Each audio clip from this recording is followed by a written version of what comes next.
Hi, today's the 5th of June 2014. In 9 days, on the 14th of June, I'll be attending my first Ayahuasca ceremony. If you don't know what it is, just go into your search engine, type Ayahuasca experience, go maybe to YouTube, watch some videos, and I hope that you'll be interested. Because if you do get interested in that, you'll learn a lot about yourself, more than you ever expected was possible. And I genuinely think it's a good thing for everybody. So this video I'm doing it because I want to have a record of how I feel now before the experience, and so I can compare it with the after the experience. And so I'll be doing something similar. So I'm going to try and cover 3 points. So I'm going to do it as briefly as I can. If you want something a little more in depth, you can go to the French version I made if you speak French or understand it. There's a 35-minute version now. I'm going to try and make this one shorter. So first thing will be, what is ayahuasca very briefly. If you want to know about it, just look it up. I'm not going to talk about what DMT is and the pineal gland and the third eye and all that. You need to look that up for yourself. And if you're open to learning, you'll discover it, and you'll look at it without dismissing it automatically as a knee-jerk reaction, which is something we usually do when we've been conditioned and really conditioned not to question and not to learn. And something we're very subject to, especially in the West, with the war on drugs. If it doesn't come out of a pharmaceutical company, it's you're not allowed to do that, shouldn't do that. Don't want to think about it. If it comes out of a pharmaceutical company and it alters your mind and kills your neurons because it transforms into sodium fluoride once it's in your body and all that shit, that's fine. That's fine. Killing your neurons and making yourself thick, turning yourself into a vegetable, is fine because the government decided that was legal. Luckily, ayahuasca is not illegal everywhere, and I don't encourage you to do anything illegal, of course. No. Don't want any lawsuits, do I? So if you're going to do it legally. This is not an encouragement, it's just a testimony of how I feel right now. So what is ayahuasca? People who don't know anything about it will tell you it's a drug, and the people who do know about it and have been taking it for thousands of years will tell you it's a medicine, a teacher, and a healer. Now, all of that sounds completely crazy. If these notions are new to you, it would have sounded completely crazy to me not long ago. I'm a little more open-minded now. I think I've been learning a lot more over the past few years than I had all my previous life. And so now I'm open to learning and questioning and seeing what things are really about. And I want to know the truth about myself. I think that's the most important thing. I want to know who I really am. I want to be able to exploit my full potential. I know I haven't been doing that up until now. I'm finally starting to be more healthy, eating better, exercising, partly actually because I've listened to an interview by a guy called Peter Sage, who's a great guy, at least he seems to be. I really encourage you to check out his interview on London Real and go to YouTube, type Peter Sage shares his passion, that's something like that. You'll find some very fascinating interviews. If you don't learn from that, I shouldn't say this is probably my ego talking, but you're hopeless if you can't learn from him. You're either hopeless or brilliant. It's one or the other. There's no in between there. I shouldn't say that. That's judgmental and stuff. Sorry about that, but I'm not perfect. Anyway, so ayahuasca is a medicine, yes. A lot of people describe a feminine entity, an intelligent entity. They call Mother Ayahuasca or Grandmother Ayahuasca.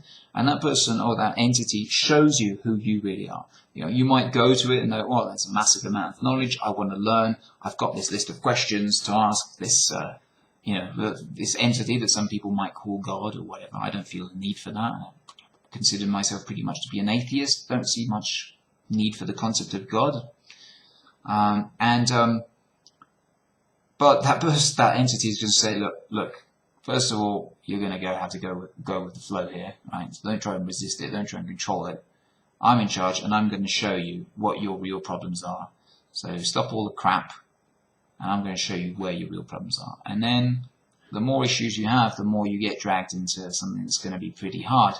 But unanimously, people say, even though it was probably the most difficult and enduring experience of their lives, sometimes physically and psychologically, they come out of it feeling healed, sometimes You know, often people might feel if they've already got a fairly advanced level of openness and consciousness, I think then they will realize that they've only just scratched the surface and need a lot more ceremonies and have a lot more to learn about themselves.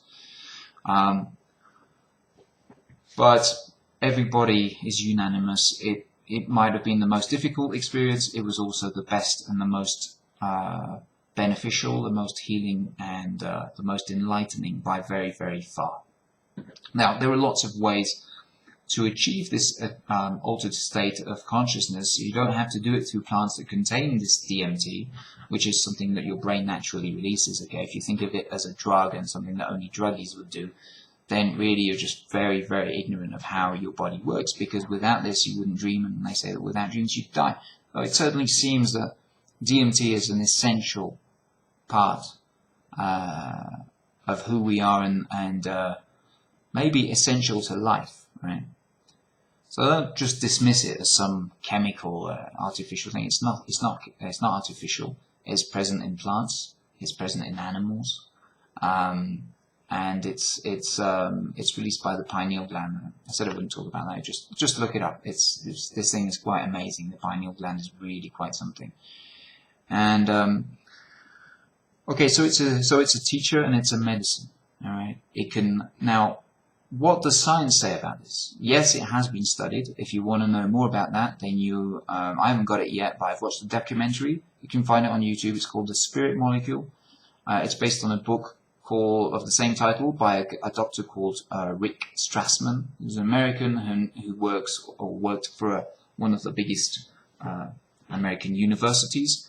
And he did a clinical study, and that documentary is really seen from a scientific point of view, right?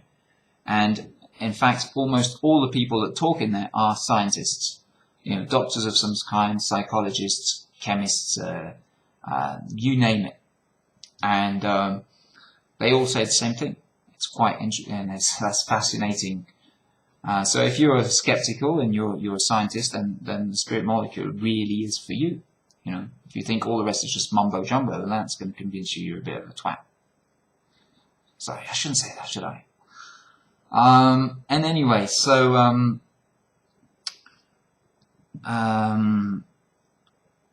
yeah, it teaches you, and so clinically, what's been scientifically proven is that within 1 or 2 ceremonies, correct me if I make any mistake here, but within 1 or 2 ceremonies, it cures people of depression, and they noted that there are seriously higher levels of serotonin in the brain. Now, if your serotonin is low, I think you get depressed, and if it's high, you're fine. Okay?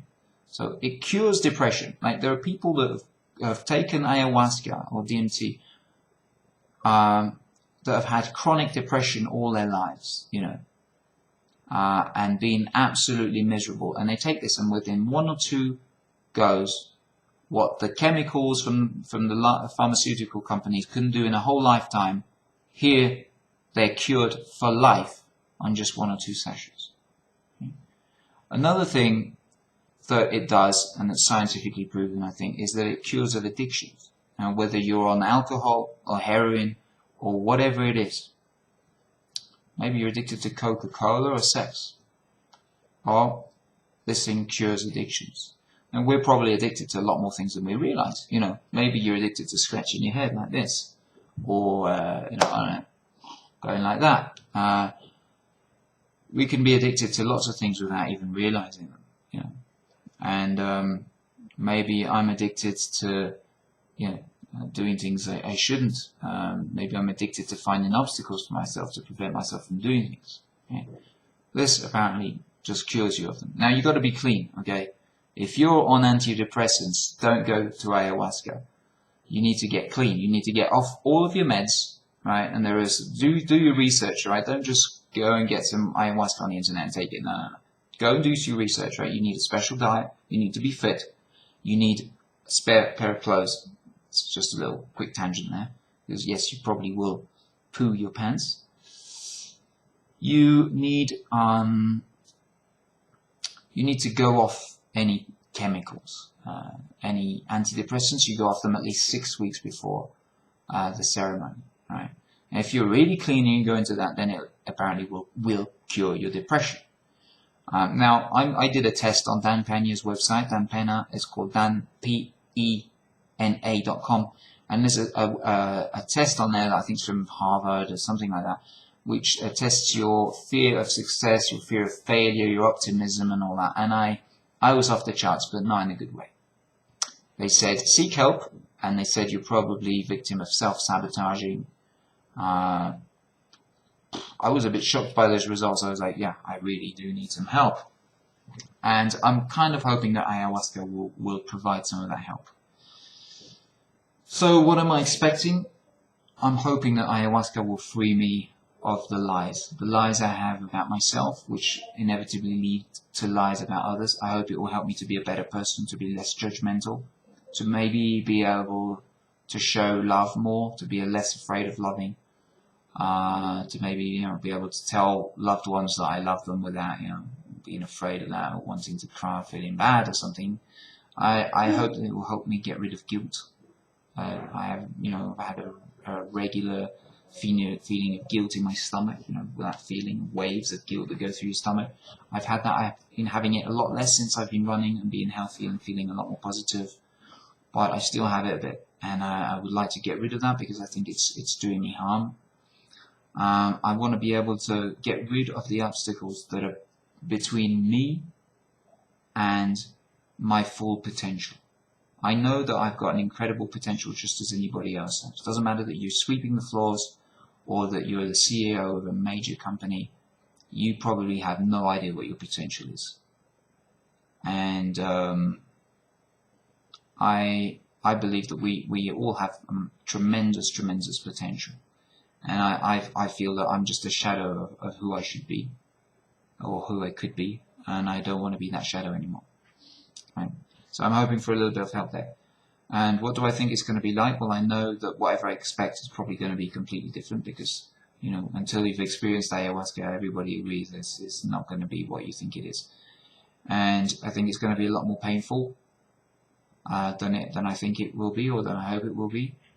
I think I'm going to see a lot more dark things than I want. I think I might hopefully see a lot more beautiful things than I think. I hope I'm going to be less afraid of death and less anxious about it. I already am, actually, in a way. Recently, I've become less anxious about that. I think the more you learn about ayahuasca, the less anxious you will be with death.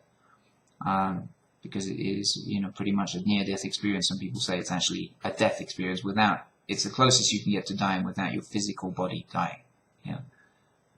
That to me is quite interesting, we're all afraid of death. So if we can live without being afraid of death, then I think we're less afraid of life. And a psychologist will tell you that all of our fears are linked back to one basic fear, which is the fear of death. So if you're less afraid of death, then you're less afraid to do all sorts of things. You're less afraid of uncertainty. And as Peter Sage puts it, the quality of your life is directly proportional to your to how comfortable you are with uncertainty. So in other words, if you're afraid of uncertainty and the whole world around us is uncertain, you can't control most of the things around you. If you're afraid of what can happen, then you're going to be really unhappy in life. You have to become comfortable with uncertainty or your life will be miserable. And I think that is really, really true. I've seen that a lot. I've seen that with my mother. If you're watching, I love you, even though I think you're really, really messed up. I think I'm messed up too, and I hope that some of this will be useful to you. I hope that you will become a less messed up person before you die, just as I hope that I will become a less messed up person before I die. I see that also with my brother, same thing. I see that probably with my dad. I don't know, my dad's really, really messed up. If you're watching this, Dad, I love you too, but you're too messed up for me to you make it too difficult to be attached to you. You need to sort that out. If you don't sort it out in this life and you think you're going to get away free, that's not going to happen, right? That's not going to happen. I don't think that's how it works. I think that what you don't sort out here in the material world, you're going to have to sort it out later, and it gets a lot harder. If you want to be happy, it's not just about being happy here.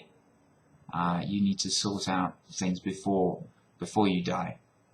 You really do. I think we're here to learn. I think we're not just biological machines that are just here to, live, die, and then nourish worms. I think we're here to learn something. I don't know why we're here to learn. I don't know what that's going to change, what impact it has. But I think we're here to learn things that we can only learn in the physical realm. Things that we cannot learn from being in an immaterial world. I think we're here to learn those things. And if you don't learn who you are, if you don't learn to improve yourself, if you don't learn to live up to your potential, then I think you've failed, and I think we can't all live up to all the potentials we have. I think we've got many, I think somebody might have the potential to be a fantastic athlete and maybe a fantastic writer and a fantastic painter, a great songwriter, whatever it is, and you see that people who have realized that, people who are starting, who are really living their potential, people again like Peter Sage, who's not just a serial entrepreneur, he seems to be quite a spiritual bloke. They do all sorts of things very, very well. He's not just created tens of companies, he's also into extreme sports and all sorts of things. And he's really good at lots and lots of different businesses and lots of different activities. At least it certainly looks like that way. Yeah, it looks that way. I don't know if it's just marketing or what, but it seems pretty convincing to me. So yeah, there you have it. I think I'm semi-depressed. I would like ayahuasca to help me not be semi-depressed anymore. I would like it to maybe help me, help point me a little bit in the right direction. I'm afraid of it, but I want it to show me my darkest truths so that I can try and work on them and fix them. Maybe I'm going to need to go and see some people and say, look, I'm really sorry for the way I treated you. Give them a massive hug and tell them I love them. I don't know. But I think this is going to be a major turning point. And if worse comes to worse, if I become, schizophrenic or anything out of this, I don't think many people do, but apparently this happened to the film director Jan Kunin.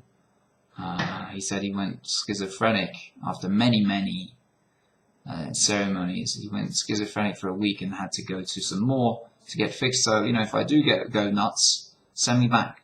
Right? Send me back. Try and get a good shaman. Send me back. Don't put me on stupid vegetable meds. Prozac and Valium and all that shit. Alright, it's been 18 minutes. I'm sorry if it's been too long for you and you're asleep. But anyway, I hope you've learned something, and I hope this will be interesting to compare with the next part of this video, which will be the during the ceremony, hopefully, and the after the ceremony. And I can't guarantee you I'll be able to get back to you, but if you've got questions, send me a message. If you're gonna, just be insulting or whatever, I don't see the point. If you're not gonna contact me to learn something or to teach me something, then just please refrain. Okay, take care, peace to all, and don't be afraid of the truth, right? That's it. Just don't be afraid of the truth. Don't lie to yourself. That's the key to happiness. Don't lie to yourself. Bye.